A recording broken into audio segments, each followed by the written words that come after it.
Welcome! In front of me is a Samsung Galaxy M15, and today I will show you how you can wipe cache partition on this phone. Now for this, we will need to grab a cable, have it plugged into your computer, and then connect it to your phone. Next, disregard any kind of pop-up, we don't need to allow anything. Next, you want to pull down your notifications, select the power button right here and choose power off. When the device turns off, which is indicated by the vibration, hold your power button and volume up at the same time.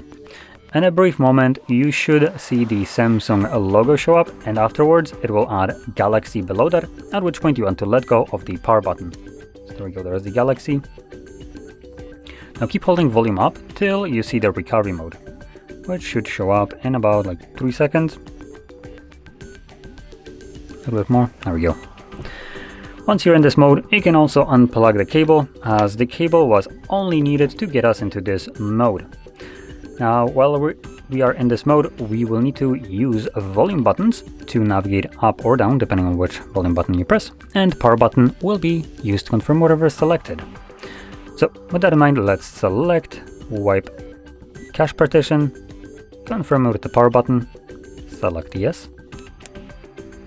At the bottom you will see the last thing being cache wipe complete, at which point reboot system now will be selected by default, so press your power button once more to reboot the device, and like probably the message would state, it does bring you back to Android.